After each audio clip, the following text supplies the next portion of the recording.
Top of the evening, man. Top of the evening. You know who it is, who it should be, man. AKA J Cass, better known now as who? Trucker J. Yeah, you know, I had to chime in on this Ja Rule situation because I see it in a different way. But I'm gonna let it play out, and then I'm gonna give my opinion, because we all entitled to our opinion on how we absorb what we seen.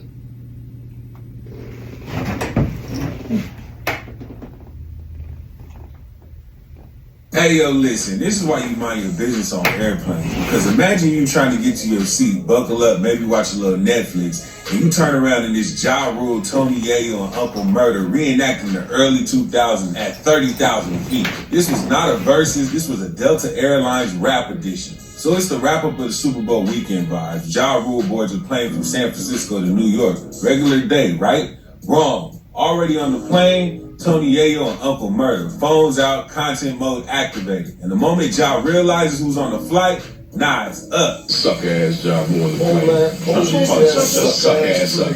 Suck it. Ja stands up in the aisle on the plane and starts going off. We talking insults, yelling, pointing, the whole nine.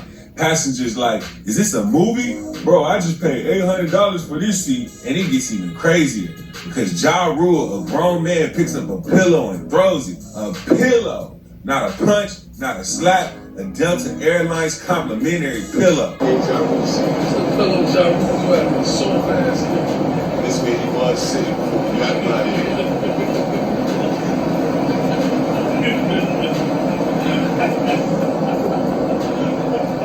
And that's when flight attendants go, yeah, nah, y'all gotta go. Apparently, they stopped boarding, the whole plane was delayed and escorted everybody off. Imagine missing your connection flight because Ja Rule unlocked a memory pack from 2002.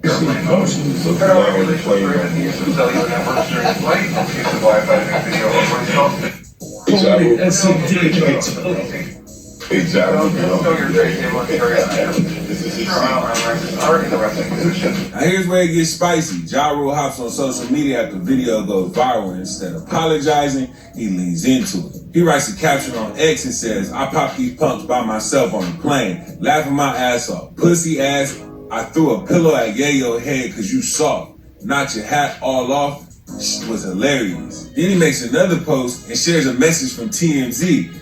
It says, hi, Ja. Jamie here from TMZ, reaching out for comment regarding a Delta flight you were on Sunday morning. Witnesses tell us from San Francisco to JFK where Ja Rule got into an argument with Tony Yayo on the flight. Ja was the aggressor and yelled profanity, saying he wanted to fight, then throwing a pillow at Tony Yayo. Crew stepped in and pulled both you guys off the plane for a bit. Yayo yelled back that planes are federal offensive territories and he did nothing wrong. Ja basically says, yeah, I did it. Yeah, I threw a pillow. And yeah, that was funny. He even joked about TMZ hitting him up, saying witnesses claim he was loud and aggressive. Ja's response energy was basically, yep, and I do it again. No PR statement, no damage control, just straight petty nostalgia. Meanwhile, Tony Yayo and Uncle Murda, they laughing, posting clips, cracking jokes, treating it like content. For them, it's yo, this is legendary. For Ja, it's I still don't like y'all. Two totally different mindsets. One side reliving beef and the other's monetizing it. Now this isn't just random. This is decades of unsolved tensions popping up at the most unexpected place possible. Not the club, not the studio, not an award show, a plane, which just proves some rap beefs never expire. They don't age, they just go quiet until seat 23B. So I gotta ask y'all, was Ja Rule wrong? Was it funny? Let me stop it right there. How is Ja Rule, for a person that been hit from behind on some sucker shit before, twice in my life? You know what I mean? I'm about to fight somebody and I got hit from behind twice in my life. How is he a sucker? How is he soft? First of all, you're not supposed to sit on no fucking flight. I don't care if it was 20 minutes with the op directly behind you. Like directly behind you where they can just tap your shoulder at any time. Smack your kufi at any time. They started running their mouth. Ja Rule stood tall.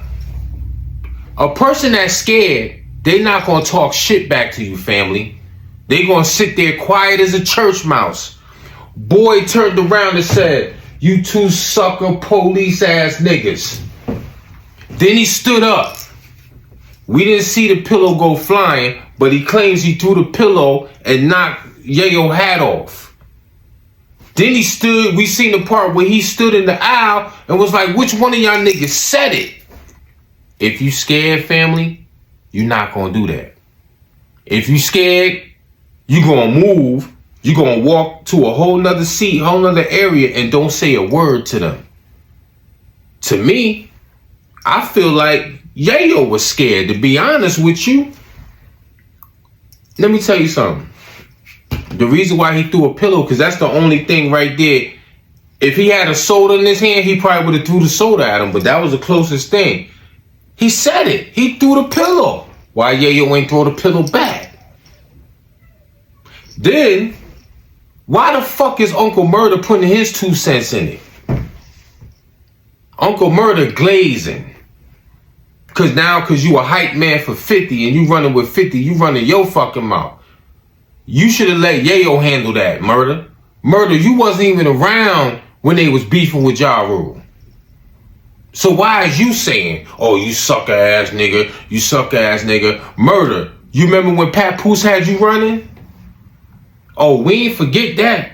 The 90s era, DVD era. Remember Papoose had you running for your life?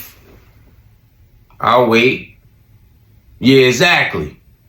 How the fuck is Ja Rule? Everybody saying Ja Rule this and Ja Rule that. If anything, 50 should be mad at Yayo like, yo, Yayo, you let a nigga throw a pillow at you, you ain't throw it back?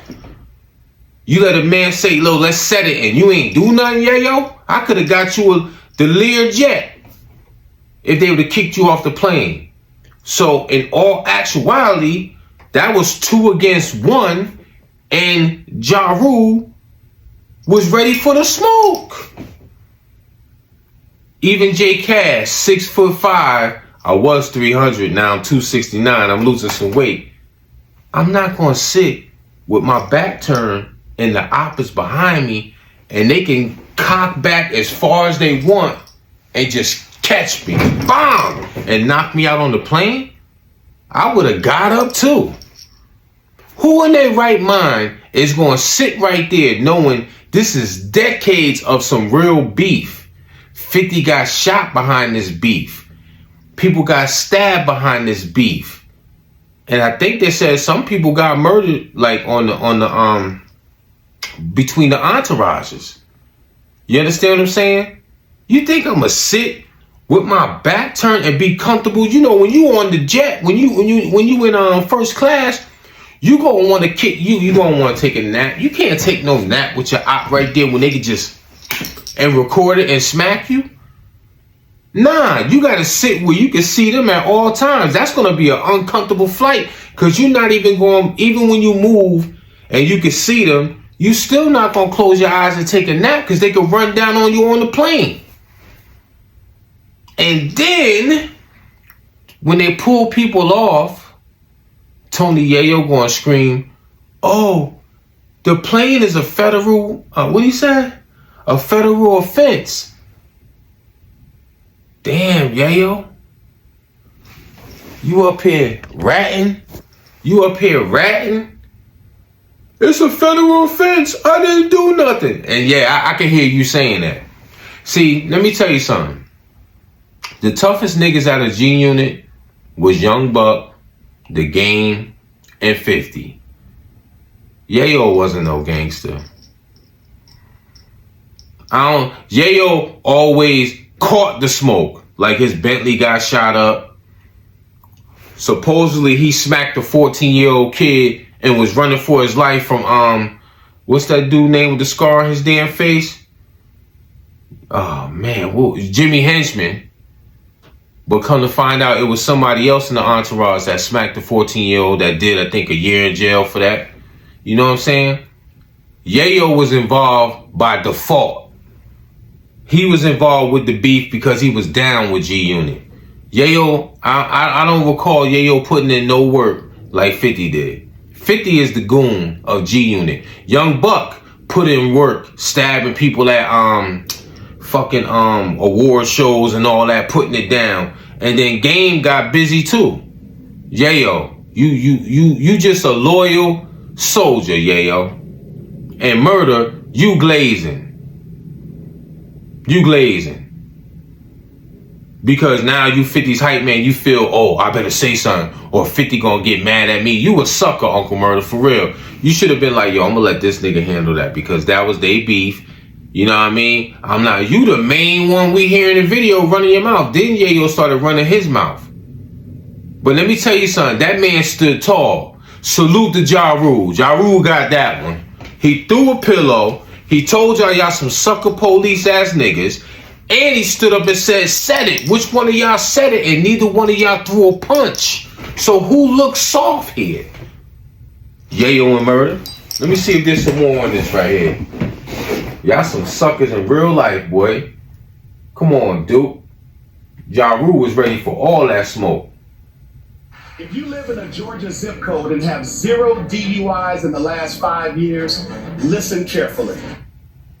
Suck ass job more than suck ass. Sucker. He was ready for the smoke. That's a dick, I told you. Shout out to Forgotten Kings.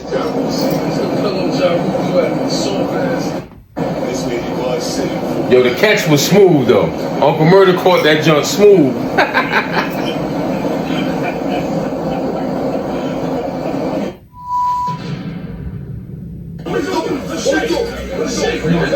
Shout out to TMZ. Look.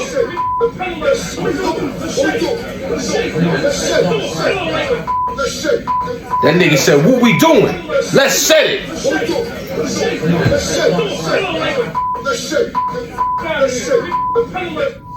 What's up, everybody? This is the world famous Ed Lover, and you. Ja Rule stood up and said, what we doing? Let's set it. And neither one of y'all did anything. But y'all supposed to be that G unit, right? Now, if I was 50, I would put y'all on punishment. No Learjet Lenny, no traveling, no hotels, no fancy restaurants, because you made us look soft. You let that boy talk shit to you. You let that boy call y'all sucker police ass niggas. You let that boy throw a pillow at you and knock your hat off, Yayo. You on punishment. You and Murda, no trips for the month. Word is born. Y'all soft. Like he's supposed to sit there on a fucking flight and y'all right behind him. Like, come on, man. And the man stood tall and said, what y'all want to do? And y'all did nothing. So salute to Ja Rule. Ja Rule gets hero of the day to me. Because he stood tall. Let me tell you something. A person that's scared, he would have ran right to them folks. And he would have stayed over there and not said a word to y'all. He wouldn't have said nothing. Soon as y'all said, look at this sucker ass Ja Rule, he would have got up and ran. If he was soft, he wouldn't have turned around and said nothing and then throw a pillow at you and be like, yo, what's good? Let's set it. So to me, it looked like Ja Rule was ready for it. And you know he got his weight up. Y'all don't lift no weights. Y'all lift drinks and cigars. So I think he would have fucked one of y'all up if you'd have ran down on him. You heard? 50 Cent. I would be mad at your peoples, bro. I would be mad at your peoples, Fifth. I'd be like, y'all niggas is on punishment for real. Don't even speak to me. I don't want to talk. You made me look bad on camera. You made the unit look bad. Let's go. You are watching Forgotten Kings TV. That's right, Forgotten Kings TV. Ja Rule was with all that smoke. He wasn't playing with y'all, man.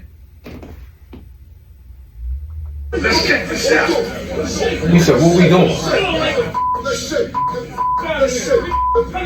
ass job more than suck ass up. Sucker.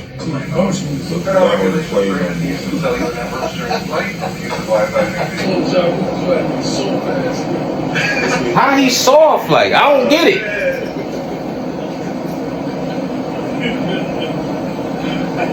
Let's check this out. Like how is he soft? Y'all got the game. Don't confuse these youngsters out here. Y'all got the game confused. Boy was not soft. Suck ass job more than play. Suck ass up. The man turned around. He could have got clipped. Bomb.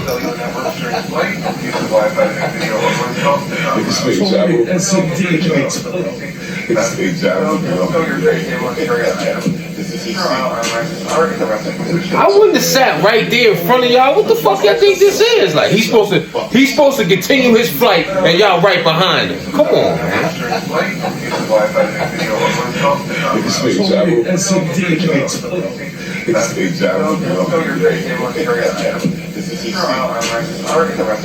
Suck ass job more than play. Suck ass up. You fucking suck it.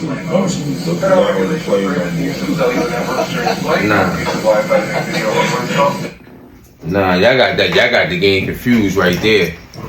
These are ops for over 20-something years, like some serious beef. You understand me? He did the right thing. He was like, fuck it, if I'm gonna go out, let's go out. And y'all didn't show up to the occasion. Y'all thought it was funny. Y'all wanted to have laughs. Then, Yayo, you gonna say, oh, the plane is a federal offense. I didn't do nothing. So y'all got to continue y'all flight, and Rule had to get off because he was the aggressor. Yeah, he was the aggressor. So that means y'all niggas is soft. G-Unit got soft. 50 kicked them niggas out. They want to talk. Rule wanted to get busy at the end of the day. Make that make sense. I just wanted to chime in because people up here making all these jokes and saying Rule was scared. Rule wasn't scared of nothing. That man stood up and said, what's good? Matter of fact, when he turned around like this and said, sucker pole ass nigga, they could have just stood up and clipped him. Bang! Right there. They did nothing. That man turned around and said, police sucker ass niggas, and they did nothing. So who was really scared? It's 2 against 1. When a person is scared and they don't want no confrontation, they not going to say nothing to you. He would have got up, ran over to the flight attendant. Hey, I can't sit there because I have old beef with these guys. So don't be out here tricking the youngsters like he was scared. That boy wasn't scared. He stood up and was looking at both of them like, yo, what we want to do? Let's set it. Uncle Murda, you was standing up. You ain't throw no punch. You just kept running your fucking fat ass lips. You understand me? I don't know why Murda was running his mouth. That had nothing to do. You wasn't even around G-Unit when that was going down. You was running from Pat Poose back in the day. Remember that? And whoever else that shot you, that you so-called got shot in the head and lied, and it was a piece of glass. Murda, you got a lot of shit on you, boy. You heard? And Yayo, you inherited beef by being loyal to 50. You wasn't no soldier that put no work in. You just was a loyal homeboy from day one. You watched 50 get busy. You was his cheerleader, Yayo. When G-Unit was popping, that's why they had Buck, because your bum ass was in jail, Yayo. You missed all the good movement when G-Unit had that album. It was Buck, Lloyd Banks, and 50. Yayo, you was in prison. Beating your dick beaters. Pause. And you know my slogan. Pardon my back.